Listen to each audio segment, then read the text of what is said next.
Okay, guys, good afternoon to everyone. Um, actually, right now I am in San Cristobal, Táchira State, so it's impossible to me being there with all of you. But I prepared that video. I hope you could see this, play this during the class, okay, with my presentation. First of all, 1 minute. As this is our last evaluation, I want to give the thanks to all of you for the moment, for sharing, for the things that we lived during the classes. I want to give the thanks to Ari for all your support, all your help, for all your comprehension.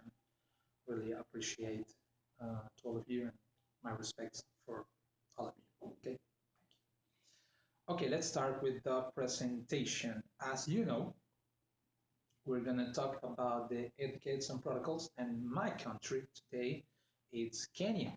You can see there the Kenyan flag. Kenya, it's a country located in the eastern of the east of the African continent, really close to Somalia. Um, its population, it's around 45 million people, and its capital city, it's Nairobi. The weather in Kenya, it's a kind of tropical and warm weather, really similar like that we have here in Venezuela because it's close to the equator line. Okay, Kenyan people, it's a kind of it's a multilingual country. So even when the main or the official languages are the English and Swahili, there are more than 60 different languages accepted and used for the people there in Kenya. 60. And also the religion is a really important part of the structure of the society structure. Why? Because in Kenya there's two principal or main religions religious group, the Catholics and the Muslims. So as we are talking about manners, about etiquettes and protocols, we gotta be really careful with that things about religions, and I'm gonna show you in a few minutes why. Okay, let's start with this. Okay, of course you can watch this. I'm gonna send this presentation by email for you to see that whenever you want. Okay, but what I'm showing you here, it's the map of Kenya. This is the Africa continent on the specific location of Kenya, the east of the continent. And this is a picture of really common giraffes, animals, the jungle, Kenya. Okay, let's talk about greetings in Kenya. Shaking hands is the most common way to greet someone, to meet someone. The difference between the shaking hands in Kenya and shaking hands, for example, in Venezuela, is that there is longer than that we use here in Venezuela. So we say here, hey, hello, Carlos, I'm Alejandro, nice to meet you. That's it. In Kenya, shaking hands is really long, okay? And you use your right hand, but if the person that you're meeting is older than you, it's possible to use both hands to show respect. Close females friends may hug and kiss once and each cheek instead of shaking hands. That's common between women, but be careful. Between men and women, it's not common the use of a kiss at the beginning. When the time goes by and your relation becomes closer, okay, you can breathe in with a one kiss in one cheek, but this is on the second moment. Muslim don't always shakes hands with women or men. Be careful with this. As I told you 1 moment ago, around the 30% of the people are Muslims. Those guys are really careful with the way with their behavior. So be careful to don't be touching so that people don't kiss their chick. They don't like this and must be considered as something respectful. Okay, so be careful with this. The most common greeting is word "jambo," which is generally said immediately prior to the handshake.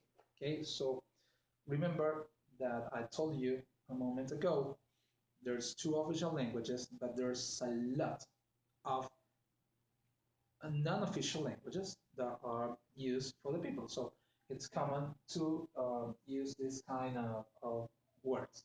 Okay. Another thing, if you know someone older than you, you must see their eyes. Okay, contact eye with eye. This is something that you must do to show respect to that person. As I told you, you shake with one hand, with your right hand, for example, it's the most common, and you use your left hand, put it in the top, okay, to show respect to that person, okay. Dining etiquette, for example, that is really, really important. Kenyan table manners are relatively formal. Okay, here it's important to remain to take in account that Kenya is considered as a poor country, so some manners that that has a direct impact in some manners that we're going to see in a moment. Except for formal functions, there is generally not a certain plan in a normal situation. Okay, the honored guest is usually served first, followed by the men, children, and women. It is considered polite to finish everything on your plate. Also, it's not mandatory. Well, in my case, that's not a problem because I usually, yeah, I used to eat all the things in my plate and well, I ask for more. Well, as I told you, remember, Kenya is considered as a poor country. So the gift or the things that you are carrying to the table when you're in a dinner, for example, it's really important. Why? Because, for example, it's not a good idea to take to gift to give some gift, okay, um, with meat, for example. Remember, the Muslims don't eat some kind of meat. I think it's the pig meat they don't use to eat, so you gotta be careful with this. The recommendation, based on all the things that I read from this presentation, is that you can gift a dessert, okay, a pastry and desserts, for example. Never, never, never use as a gift alcohol beverage, at least that you be sure that all your partners there used to drink alcohol. Okay? Be really, really careful with this. Meat and alcohol are really, really, really, you must be really careful in the moment when you give this to someone. Okay, usually the gift for the etiquette laws in the case of a dinner are flowers. Okay, flowers is a good gift, and desserts. Okay, so remember, people prefer things that can be eaten than can be used. Okay, that's something that you must take into account.